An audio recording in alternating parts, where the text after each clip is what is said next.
Imagine quitting your family's entire legacy, their order, their philosophy, their whole reason for existing, because you decided you could do it better alone, with a bag of metal triangles and a cloud of burning herbs.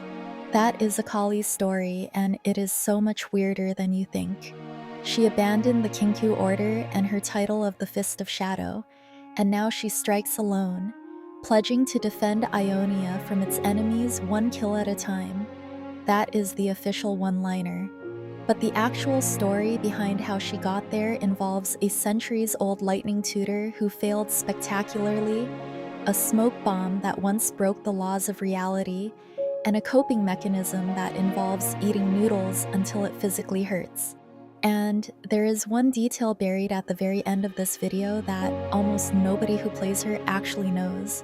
Stick around for that one. So here's what we are covering: who Akali is, how she got here, and 10 things about her story and design that Riot never really put in a spotlight. Let's get into it. Akali was born into the Kinku order, daughter to Tahno and Mayim Jomentethi. Her mother was the renowned Fist of Shadow, one of the Kinku leaders responsible for preserving Ionia's spiritual balance. So right from birth, Akali had a job title waiting for her. She did not apply for it, she did not ask for it. It was just sitting there like a hand-me-down uniform 2 sizes too big. As a child, whenever her parents were called away on duty, Akali was left under the care of other Kinku masters, including Kennen. Under Kennen, she was taught shuriken techniques and honed her skills in speed and agility. Which sounds cool until you realize Kennen is a tiny, ancient lightning spirit who has lived for centuries and trained generations of legendary warriors, and his most famous student grew up to throw his teachings directly in the trash so she could go punch people in back alleys. Every time Kennen looks at Akali, he is looking at a centuries-old tutoring bill that went completely unpaid. Then things got dark fast. During the Noxian invasion of Ionia, Zed, Master Kusho's adopted son, returned to the Order with an army of his own followers and staged a violent takeover. He and his acolytes proceeded to kill the remaining Kinku, including Akali's father Tano. So Akali lost her father as a kid, the organization she was born into got torn apart. And the response from the surviving leadership? More philosophy. More balance, more patience. Shen returned, took up his father's spirit blade, assumed the mantle of Eye of Twilight, and vowed to rebuild the Order, recruiting and training new members in hopes of restoring the Kinku's strength.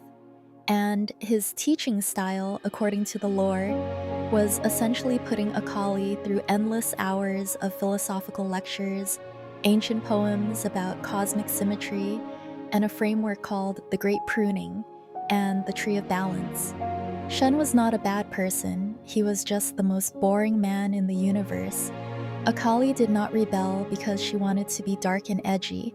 She rebelled because her legal guardian was basically delivering a TED Talk about balance while Ionia was on fire. Then the Noxian invasion came, people she knew died, and the Kinku sat still because balance required restraint. She quit. Not slowly or reluctantly either.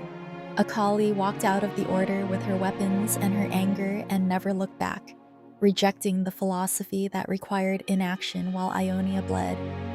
She became something the Order never prepared for, an independent operative with elite Kinku training and absolutely no institutional loyalty. She calls herself the Rogue Assassin, taking contracts and targets she decides deserve it, guided by her own conscience rather than any structure. And this is where things get genuinely unhinged, because the weapons she is doing all of this with, they are not what you picture. Her arsenal includes a kama, a kunai, and dozens of shuriken. But according to official art, those shuriken are not the small, lightweight ninja stars you see in anime. They are heavy, solid steel pieces roughly the size of a dinner plate. Carrying 30 of those, plus a solid steel scythe and daggers, while wearing leather boots and tight gear, would put her carry weight somewhere around 60 to 80 pounds. Akali is not silent because she is magical. She is silent because she has the lower body strength of an Olympic powerlifter just to walk around without sounding like a dropped toolbox. And the weapons themselves are not pristine either. Unlike the clean ceremonial weapons of Shen or Kennen, Akali's gear is described in the lore as worn, chipped, and frequently dirty because she lives on the run as a rogue vigilante. When she stabs someone in Ionia's criminal underworld, it is not a clean slash. She is actively introducing rusted metal and street grime into the equation. Her real passive ability is biological warfare. Now here is something even more ridiculous. Her smoke bomb, the famous Twilight Shroud. In the lore, that smoke is created by igniting a highly specific, rare mixture of Ionian flora she carries in small pouches, concentrated, burning herbs that choke out the lungs of everyone around her while she sits in the middle of it completely immune, because she has spent years building up a tolerance to the fumes. She is not throwing a smoke grenade. She is throwing down burning herbs and standing in the middle of them like it is a Tuesday. And for a while, that cloud was genuinely one of the most broken things in League of Legends history. One of the Shroud's most interesting and game-changing mechanics was its turret interactions. Turrets could not target Akali when she was in her Shroud, no matter how close they were to her. She could dive under a tower, stab you, and the tower, a literal divine stone structure powered by the magic of the earth, would just sit there confused. This made her a formidable diving force, since she could drop turret aggro by disappearing into the shroud while still harassing opponents. It was so fundamentally broken that Riot eventually had to step in. League of Legends design director Riot Meddler confirmed that the anti-turret aspect of her ability was being removed. Though the ability's design fulfilled its original purpose, Riot Meddler said it did so at a high counterplay frustration cost. So the smoke cloud that once made a god-powered tower forget she existed is now just a very aggressive herb situation. Still broken, just in a different way. Now, remember that mega loop I mentioned at the start, the one detail that almost nobody who plays her actually knows? We are getting close, but first, the one that is somehow even more absurd than all of this. Her ultimate. In-game, the second activation of Perfect Execution is a high-speed, lethal dash that looks incredibly clean and precise. When Riot's animators were designing it during the rework, they revealed that the flip was not inspired by traditional martial arts. It was modeled after a dynamic, clumsy tactical fall. She is essentially throwing her body weight forward so hard that she is falling with style and using the momentum to slice through you.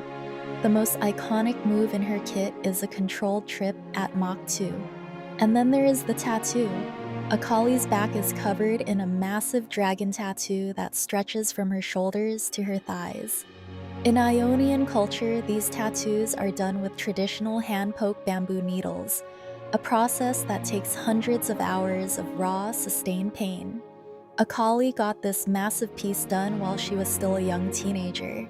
While other ninjas were meditating on peace and balance, Akali spent her weekends sitting completely still while someone repeatedly jabbed her spine with a sharp stick for hours, just to look incredibly cool.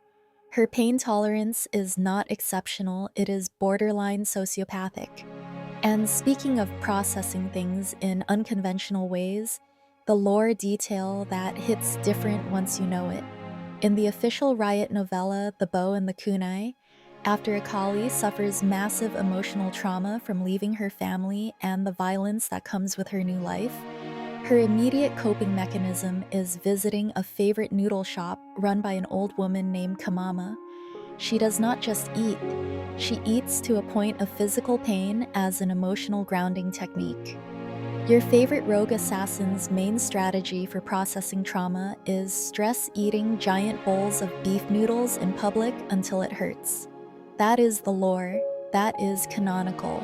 And here is the one that almost nobody talks about, the payoff. Because of Akali's high mobility kit, with her flip, her dashes, her shroud movement, she is one of the very few champions in League history whose gameplay actually changes based on your physical computer monitor. Playing Akali on an ultra-wide monitor allows you to see the exact landing spot of her maximum range flips before you take them, giving you a literal hardware advantage over players on standard screens. Her kit is so mechanically demanding and spatially complex that the size of your monitor is a variable in how well you can play her. That is not a skill gap, that is a screen gap. So here is where we landed. Akali is a kid who lost her father, got raised by the world's most boring philosopher, trained by an ancient lightning spirit. She later completely ignored and then walked out of her entire family legacy with 60 pounds of rusty metal and a bag of burning herbs. She dives towers, eats noodles until she cannot breathe, has a tattoo that required a sociopathic pain threshold to sit through, and her most lethal move is technically a very fast fall. And somewhere out there, Kennen is still thinking about where it all went wrong.